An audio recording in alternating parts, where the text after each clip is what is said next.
नमस्कार मंडळी. आज जेव्हा आपण एकमेकांना भेटतो तेव्हा सर्वात आधी हाय किंवा हॅलो करतो. परंतु तेच आपले वडीलधारी मंडळी म्हणजेच आपले वडील किंवा आजोबा जेव्हा इतर मंडळींना भेटतात तेव्हा ते सर्वप्रथम दोन्ही हात जोडून नमस्कार करतात. पण कधी विचार केलात का मंडळी, हा नमस्कार शब्द नक्की आला तरी कुठून आणि हात जोडून नमस्कार करण्याची प्रथा नक्की सुरू झाली तरी कशी? आज जे आपण एकमेकांना भेटल्यावरती हाय किंवा हॅलो करतो त्यापेक्षा हा नमस्कार नक्की वेगळा आहे तरी कसा? ही फक्त आपली संस्कृती आहे की यामागे खरंच काही खोल विज्ञानी दडलेलं आहे? चला तर मग मंडळी आज आपण ते जाणून घेऊया. नमस्कार मंडळी, मी सुयोग शेळके आणि तुम्ही पाहताय गावातला विचार.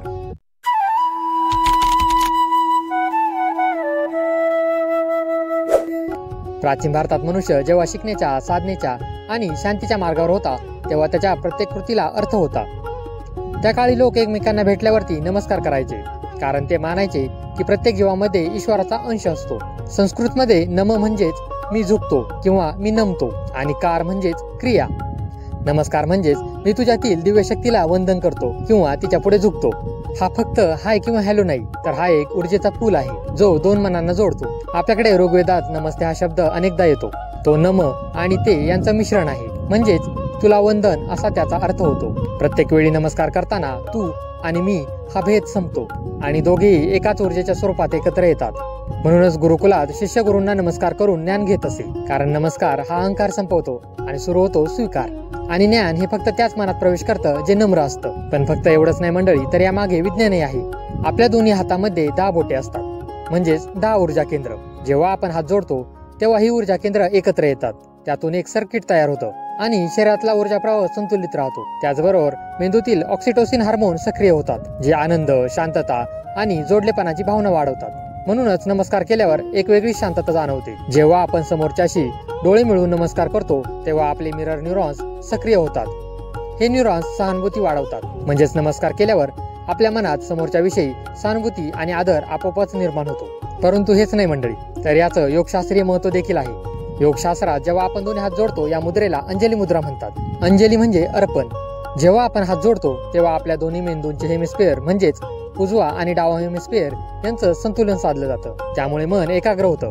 याच कारणामुळे मंदिरं, गुरुद्वारे, मस्जिद किंवा चर्च सर्व ठिकाणी हात जोडणे, डोकं झुकवणं किंवा हृदयावर हात ठेवणं ही कृती समान भावनेतून केली जाते, फक्त आदर आणि शांतीसाठीच. आता याचं मानसशास्त्रही पाहूया. मानसशास्त्र सांगतं ज्याचं शरीर झुकतं त्याचं मनही एकाग्र होतं. नमस्कार ही नम्रतेची प्रत्यक्ष कृती आहे. म्हणजे बघा, जेव्हा आपण मी कमी आहे असं न म्हणता मीही तुझ्यातील दिव्यतेला ओळखतो असं म्हणतो तेव्हा ही कृती इगो न्यूट्रलायझर म्हणून काम करते. म्हणूनच पूर्वी राजे, संत, शिक्षक, शेतकरी सर्वजण एकमेकांना नमस्कार करायचे. नमस्कार म्हणजे समानतेचं प्रतीक, ना उच्च ना नीच.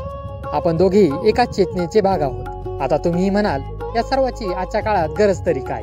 आपले पूर्वज त्या काळी नमस्कार करत होते, पण आजच्या मॉडर्न युगात आपण हस्तांदोलन करतो, हाय हॅलो करतो, नाहीतर मिठी मारून एकमेकांचं स्वागत करतो. मग या पूर्वजांच्या नमस्काराची या काळात गरज तरी काय? मंडळी, आपल्या पूर्वजांनी कोणतीही कृती फक्त परंपरा म्हणून सुरू नव्हती केली, तर त्या प्रत्येक कृतीच्या मागे काहीतरी वैज्ञानिक दृष्टिकोनही होता. आणि याची प्रचिती आपल्याला कोविडच्या काळामध्ये आलीच आहे. याच महामारीच्या काळामध्ये संपूर्ण जगाने भारतीय नमस्कार स्वीकारला, कारण तेव्हा ना कोणाला हात लावायचा होता, ना कोणाला मिठी मारायची होती, ना कोणाला जवळ बोलवायचे होते, ना कोणाच्या जवळ जायचे होते. आणि तेव्हा हात न लावता आदर व्यक्त करण्याचा हा सर्वात सुंदर मार्ग होता. याच नमस्कारामध्ये आरोग्य, शुद्धता आणि संस्कृती या तिन्ही टिकून राहतात. आजही जगातले मानसशास्त्रज्ञ म्हणतात, आपण जसं स्वागत करतो तसंच आपल्या मनाचं वातावरण घडतं. मंडळी, नमस्कार ही फक्त हात जोडण्याची कृती नाही, तर ती संस्कार, विज्ञान आणि आत्मसंवादाचा संगम आहे. जेव्हा आपण कोणाला नमस्कार करतो तेव्हा आपण त्या व्यक्तीला नव्हे तर त्याच्यातील ईश्वराला वंदन करतो. आणि म्हणूनच आपल्या जीवनाची सुरुवातही नमस्काराने आणि शेवटही नमस्कारानेच व्हावा. हीच भारतीय विचारांची सौंदर्यपूर्ण परंपरा आहे. आजकालच्या भावी पिढीला या सर्व गोष्टींचा विसर पडत चाललेला आहे. तुम्ही त्यांना या गोष्टींचं महत्व पटवून द्या आणि हा व्हिडिओ जास्तीत जास्त लोकांपर्यंत नक्की पोहोचवा. हात जोडले की मन जोडतं, मन जोडलं की जग बदलतं. म्हणून पुढच्या वेळेला कोणी तुम्हाला म्हटलं हॅलो तर हसून सांगा नमस्कार, कारण यातच दडलेलं आहे आपलं विज्ञान, आपली संस्कृती आणि आपली खरी ओळख. धन्यवाद मंडळी. भेटूयात पुन्हा एकदा अशाच एका नवीन विषयावर बोलण्यासाठी, जो की खऱ्या अर्थाने जुनाच आहे.